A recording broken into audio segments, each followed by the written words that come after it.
মহিষাদলের সমবায় নির্বাচনে বিজেপি কর্মীদের ওপর আক্রমণের প্রতিবাদে ধিক্কার সভায় অংশ নেন শুভেন্দু অধিকারী। সেখানে তিনি মহিষাদলের বিধায়ক তিলক চক্রবর্তীকে নাম না করে তীব্র ভাষায় আক্রমণ করেন।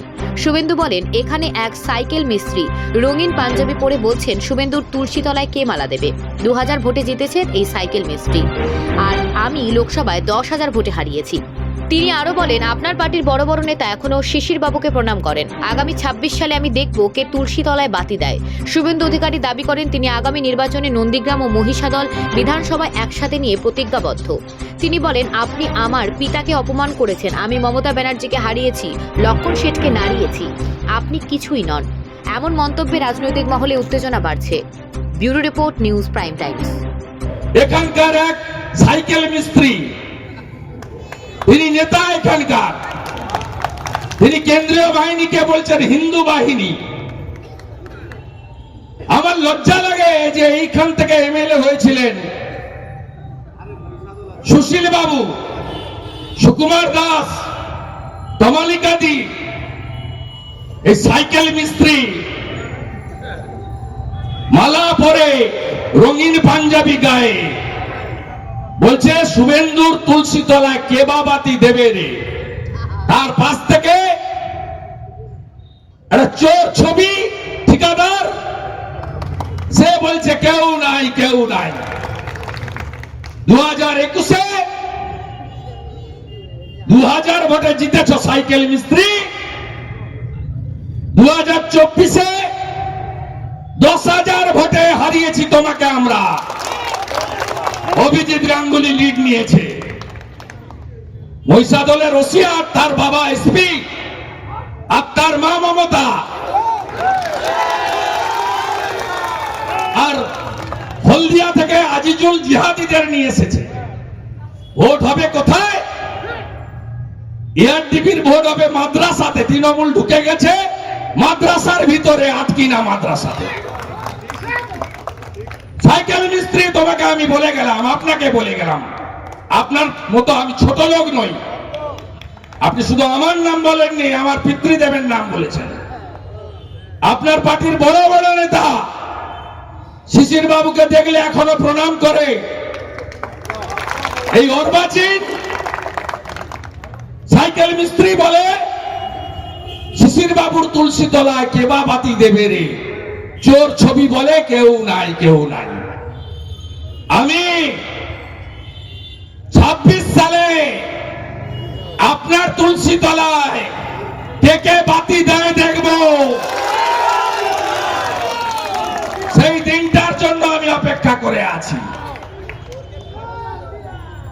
এই সাইকেল মিস্ত্রি ছোলা বাড়িতে বলেছিল না 21 সালে ভোটের আগে, শুভেন্দু তো কোন ছাড়, শুভেন্দুর বাবাও পারবে না মমতাকে হারাতে নন্দীগ্রামে। হারিয়েছি তো, আবার হারাবো।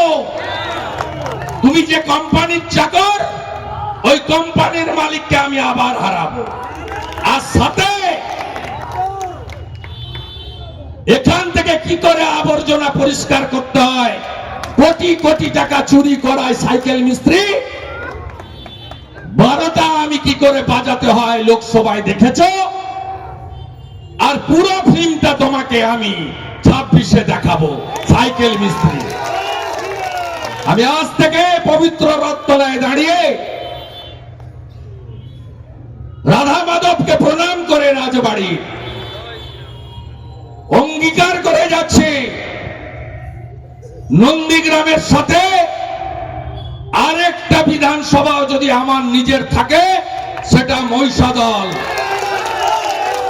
আপনি আমাকে যা খুশি করুন। আমার 87 বছরের প্রবীণ রাজনীতিবিদ, আমার পিতৃদেবের নাম আপনি তুলেছেন। আমি যদি হিন্দু বাড়ির ছেলে হই, আমার শরীরে যদি হিন্দু রক্ত থাকে, আমার বাড়ির বিপিন অধিকারী যদি 8 বছর ব্রিটিশের জেলে থাকে, স্বাধীনতা সংগ্রামী হয়ে থাকে, আপনাকে আমি তুলসী তলায় তুলব 26 সালে। আমার নাম শুভেন্দু অধিকারী। আপনি আমার কাছে কিছু নয়, ছাড় পোকা। আমি লক্ষণ শেঠের মতো স্তম্ভকে নড়িয়েছি, আমি মমতা ব্যানার্জির মতো 3 বারের মুখ্যমন্ত্রীকে হারিয়েছি। আমাকে নতুন করে পরীক্ষায় বসতে হবে না। সেখান থেকে দুজন এই পাসপোর্ট চক্রের পান্ডাকে গ্রেপ্তার করলো আসাম পুলিশ এসে। আমি অবিলম্বে এই মামলা এনআইএ এবং ইডিকে নিতে বলব। এটা একটা বড় চক্র, পশ্চিমবঙ্গের ডেমোগ্রাফি বদলে যাচ্ছে। এই চক্রের জন্য যেই থাকুক, যারাই যুক্ত থাকুক, তাদেরকে ফেমাতে অ্যারেস্ট করা উচিত। জঙ্গি বলা হচ্ছে, জঙ্গি অ্যারেস্ট হয়েছে ওরা, জঙ্গি। কিন্তু জঙ্গিদের জায়গা তো পশ্চিমবঙ্গ, জঙ্গিরা তো রাজ্যসভায় যায়।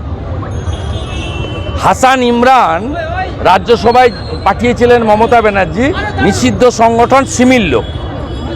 মন্ত্রী সিদ্দিকুল্লাহ চৌধুরী খাগড়াগড়ে বোমা বিস্ফোরণকে সমর্থন করেন।